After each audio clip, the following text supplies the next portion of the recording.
Demokrasi se-Indonesia menyatakan sikap dan seruan darurat kekerasan negara, menuntut tanggung jawab Presiden, DPR, dan Kapolri. Kami mengecam segala bentuk tindakan represi negara dan mendesak: 1. Segera bebaskan seluruh demonstran yang ditahan di seluruh Indonesia. Segala bentuk penghalangan, intimidasi, penangkapan dan penahanan tersebut mencederai hak konstitusional warga untuk menyampaikan pendapat di muka umum. 2. Presiden segera mendesak dan memerintahkan institusi Polri untuk menghentikan seluruh sikap represif dalam menangani demonstrasi dan menarik mundur seluruh pasukan, batalion, TNI dalam segala bentuk penghalangan bentuk demonstrasi. 3. Kapolri dan Presiden bertanggung jawab penuh untuk menangkap, mengadili dan memproses serta menghukum secara transparan pidana anggota polisi serta pemberi perintah tindakan kekerasan pada masa aksi, bukan hanya sekedar meminta maaf dan mekanisme etik. 4.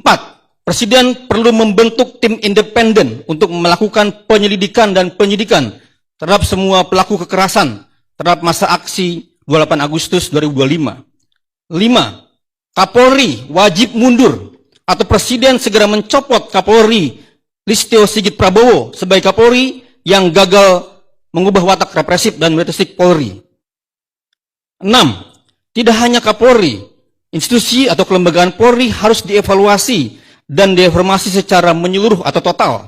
Presiden perlu memerintahkan investigasi independen dan transparan atas berbagai pelanggaran, termasuk namun tidak terbatas pada pengamanan aksi demonstrasi. Lalu memulai agenda reformasi kepolisian secara sistematis.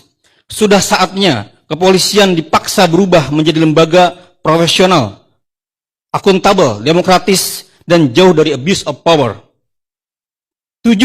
Pimpinan partai politik dan kelembagaan DPR RI menindak dan beri sanksi tegas dengan memberhentikan para anggota DPR RI yang berlaku tidak patut dan memicu kemarahan rakyat seperti Ahmad Sahroni, Eko Hendro Purnomo, Adis Kadir, Dedi Sitorus, Nafa Urbah, Surya Utama, Rahayu Saraswati, dan Sigit Purnomo Samsudin Said.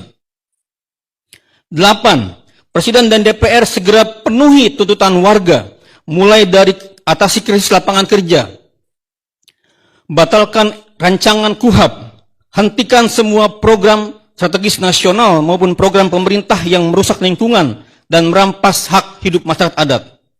Bahas dan sahkan segera RUU perampasan aset yang mengedepankan partisipasi publik yang bermakna. Hentikan pengolahan anggaran negara yang bertolak belakang dengan prinsip efektif dan efisien dan kebijakan pajak yang berkeadilan. 9. Pihak TNI untuk tidak memasuki ruang-ruang sipil dan memanfaatkan situasi untuk merusak kondisi demokrasi lebih jauh. 10.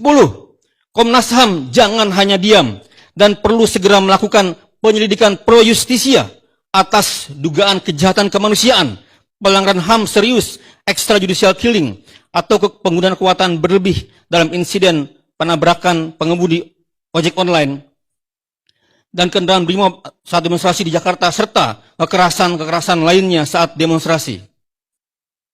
11. Komnas HAM harus melakukan pemantauan dan menghentikan tindakan pemerintah maupun aparat kepolisian yang memberikan kontrol berlebihan atas media sosial dan tindakan-tindakan pers lainnya selama aksi penyampaian pendapat sebagai pelanggaran terhadap hak atas kebebasan berekspresi, hak atas informasi, dan hak atas partisipasi publik sebagai dijamin oleh UUD 45 dan Konvensi Hak Sipil. 12. Bubarkan Kementerian Hak Asasi Manusia sebab keberadaannya gagal memitigasi pelanggaran-pelanggaran HAM yang justru dilakukan oleh aparat pemerintah itu sendiri. Yang terakhir, kami menyerukan kepada seluruh warga negara Indonesia di mana berada untuk tidak takut terus bersuara, terus menyampaikan solidaritasnya, terus bersatu, dan turut terlibat dalam mengawal perubahan-perubahan negara ini. Salam dari kami. Assalamualaikum warahmatullahi wabarakatuh.